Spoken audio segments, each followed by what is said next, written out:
Good morning and welcome to the Nogales Report. My guest this morning is Francisco Norzagaray. He is an artist. First came into view, I had seen your work in Tucson, and then you brought it down to Nogales, and it was in the Nogales County complex where I finally got to meet you and talk to you a little bit about your art. You're off and running.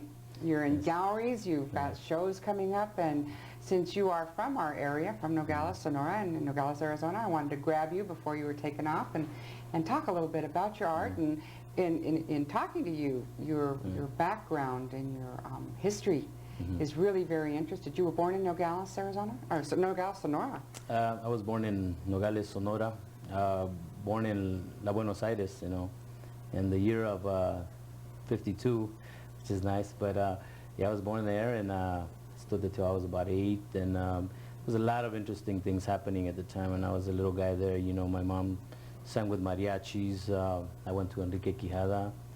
I used to... What is Enrique Quijada?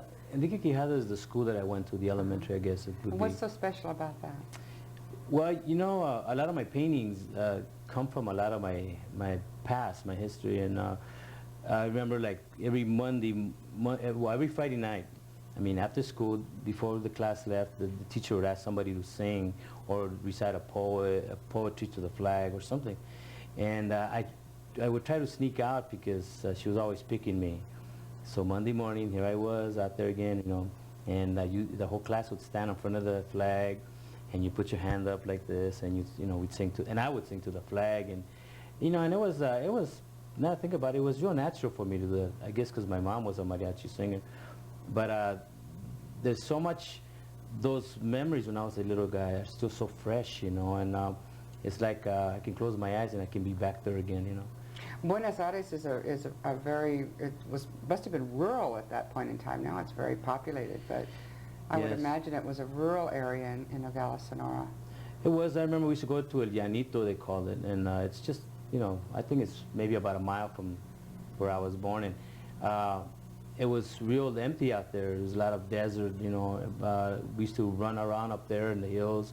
There used to be, I think, Las Cuevitas. I think there's little, there's water up there. We used to do a lot of barbecuing up there. I also remember we didn't have like a TV and stuff like that. So once a month or something, I remember this guy would come in with a film camera, for movies. He'd put it on top of his car, and he would light it up against the garage, the wall of a garage there, and we would watch a movie in black and white, So that's about as far as we got as far as TV. There was radios and stuff, and a lot of singing. You were one of 8. In fact, you were the oldest of 8. Yeah, I was the first one, So and life was pretty tough. It had, well, it was, and it had, thank God now it's gotten easier because I guess, the nice thing about life is that life isn't easy, it's like, it's nice when people say, oh, how nice she's going to have a baby, but I think it's like when the woman's having a baby, it's very hard, and it's painful. And that I know because I went through that with my wife and my 3 boys. But life is like that, life gives you what is out there, but to me, it was like a market of good and bad, although, some of it was good, some of it was bad, but not in the sense of real bad. That's just what is out there. And I grew up in, like I said earlier, stealing to eat, sometimes the necessity, what is it, invention is mother, or something like that. And I used to make cardboard shoes, sandals with kite string to walk on, but people say we were poor. I don't think it was a thing of being poor. It was just, that's just the way we lived, because I didn't know I was poor, But there's a lot of history there, You moved to Nogales, Arizona, and then you moved to East LA. Yeah, from one barrio to another, And it's a thrill to have been born in these particular parts of the world, because that's growing up in Nogales was one thing, and I'm still reliving that even now that my children are now here with me, and I'm married and stuff. When I go to Nogales, Sonora, I sit on a bench in La Calle Obregón, and my kids are running up and down with these other children that live there, and I'm reliving what I had gone through, And then going back to East Los Angeles, I was raised there in East LA, Garfield High School graduate, and that's also where I met my buddies Los Lobos and La Bamba. We hang around in the same barrio, and you know, it's really it's like a book to be written about. You know, it's very exciting. You know, There was something that happened in your childhood. Your parents separated, and you raised your sisters and brothers. yes, that was That's tough. yeah. You know, it was very hard at one time. I came to a point where I had an accident, you know, with a weapon, and I was very depressed at the time because I was the oldest. A relationship that I had didn't work out. My parents broke apart. My brothers and sisters were going to be put in foster homes, and I kind of kept them together. I had to go speak to the DA, and I just got a job with the unified school system, which I spent 17 years with them. And I had just turned 21, so all these things worked well for me. But the DA gave them to me for 6 months as a tryout basis, and I kept them. And now they're fully grown, and I think that's why they do a lot for me now. You know. Your brothers and sisters, your children, your wife, your family has played a very important part in your life. I know in our discussions that we've had earlier, they were very much a part of your discussion, especially your sons. Do they have a part in your art? Do you see them? Do you vision them while you're working? Oh, sure. As a matter of fact, some of the images that I paint are my children as well, and all my paintings they all have 3 of something, which is those are my 3 children. I have a bracelet which also has 3 stones. All my paintings have 3 of something, which is to me it's like another signature.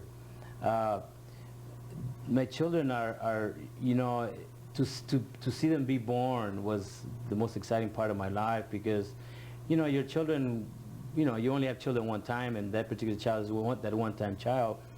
But I see them grow up now, and you know, now they're 12, 7, and 4, and I try to keep as much as my childhood within their little childhood lives, you know, because it's very important for me, because they're growing up, and one of these days, one of them is going to tell me, Dad, I'm getting married, or so on, and I'm still going to see my baby, you know, it's so big now, you know, but that's You also part of want to it. instill some of your traditions, you know, Oh, into sure. your children's life. It's time for us to take a break. When we come back, we're going to talk a little bit more about your painting, and we're going to take a look at some of them. Okay. Don't go away. We'll be right back in just a minute.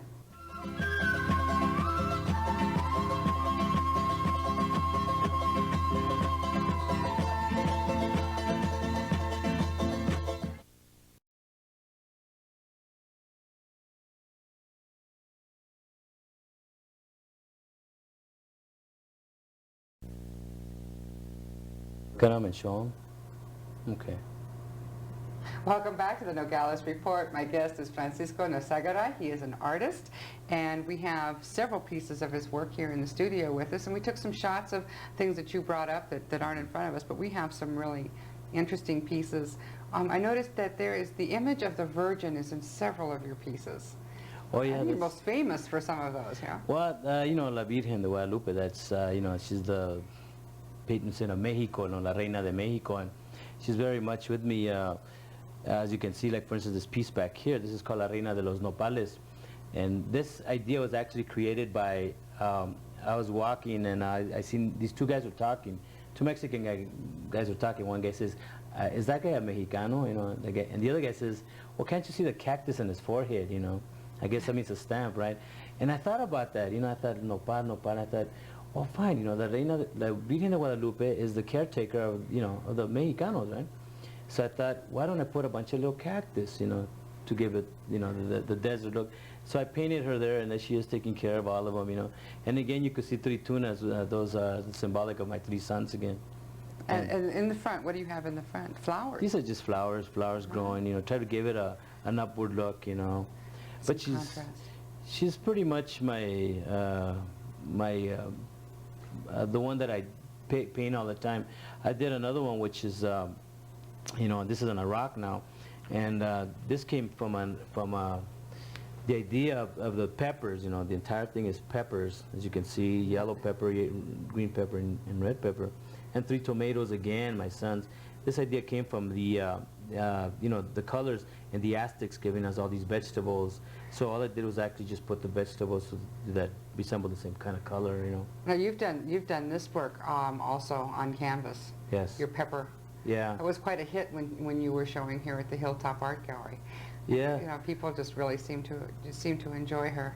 Well, she's pretty much, you know, the Southwest, and the way that I painted it, the pepper, you know, we're in Pepperland here in the Southwest, but the Virgen de Guadalupe, you know, is everywhere. Even in, you look around Nogales, there's some houses, you'll see her, you know, she's the everywhere. guardian angel of the people here. But yeah, she's very symbolic, and you know, being Roman Catholic myself, you know, I grew up with the Virgen de Guadalupe, the image, you know, her appearing to Diego and so on. So she's very symbolic in my life, and I even carry a little pin that I left in my van, but Of course. you know, but she's always with me. And I did a color watercolor and ink drawing, which again was entire peppers. You know, green robe, the globe was green peppers, and the red dress was red peppers, and the outside the yellow glow was you know, the chiles again, and the cilantro all around, and 3 tomatoes. And that one I did 375 prints, you know. It's a beautiful print, and that's, I don't know, I think this is something about this particular painting that I've done. I've come to something very powerful, and I'm starting to see it because it affects a lot of people in different ways, but very positive, you know. That's lovely. You also painting on rock. When did you come up with that idea? Why?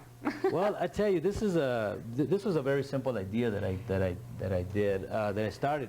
Actually, I had a part-time job, you know, and I was very bored because I always go back to my painting, and I was looking at these rocks on the floor, and I thought, you know, it would be nice to make paperweight, you know, put some design in them. So I took a bunch of little round ones, right? And eventually they developed into bigger rocks. I have pueblos that go all the way up in a cone-sized rock. As you can see, I have another corn rock here. You know, I found a rock, it looked like this, right? And I thought, well, you know, it looks like a nice corn would fit on there, you know. So I painted that. And then I have pueblo rocks also, you know, these are little pueblitos. And these are Cute. Yeah. these are more squared off rocks. And these rocks, I find them like this, you know. And once I see the rock in its shape and its form, I know what I want to put on there. And I paint chiles, you know, corn and skulls and cactus and everything else that I can put on the little house, you know. And if you look around some of the barrios in Tucson, maybe even Nogales, you'll be able to see some of these little houses that look like that. Also, this other rock is a river rock, which is you know, jarro de agua, you know. In the back of the rock, I have you know, the bean pot. I'll pick it up, but it's a bit too It's heavy. I'd like to see you do Yeah. that with one hand. Well, you have found several different things to paint on. Yes. For instance, beside you have cans, and you said that was part of your effort to teach kids to recycle. Well, you know, I was, you know, the funny thing about being an artist is there's always creativity coming along from somewhere, you know, this is just this energy flow. And I was noticing that, you know, in commercials there's a lot of trash and so on, and you know, I eat a lot of menudito, you know, and these are tomato sauce cans. I make chile also, and corn cans, and you know, and so on. It's stewed tomatoes. And what happened is, I thought, you know, I want to start creating something different now with cans and save them, right? And see, these could have been rusted away somewhere, where now I have them hanging in my house, and I sell them, and I have things for kids in the school board, in the Tucson Unified, and I show them what they can do with cans and, you know, other things that they would just normally throw away, and they could, you know, create something with them. You do residencies with the kids in school? Yes, I do. Yeah. Well, what are some, besides doing some of this recycling things, what do you do with the kids in school? Well, I teach them how to do other things with wood, you know, like the pueblos. You know, they can make key holders, utensil holders for the kitchen. And I usually cut the hole out and I put real screen on there with little pieces of wood and I paint them blue. It gives it the look of a real old adobe house. I do that sort of thing. I also do, I have an art exhibition for them. I show them slides. I give them a talk about how I got started, where I came from, where I was born, where I am now, where I'm going. My kids are always with me too, so it's funny, but when you get a kid and there's other kids, they kind of intertwine real easy. So I do that with the Tucson Unified School District a lot. You know, I also had some booklets that I gave to the Tucson libraries. I gave them like 40 books for all the other libraries, and basically because there's a lot of art involved, there's a lot of people that are artists, and I'm one of them in the book. It's time for us to take another break. When we come back, we're going to talk not only what you're doing now, but what you've got in the future. You've got some plans. Yes. Don't go away. We'll be back in just a minute.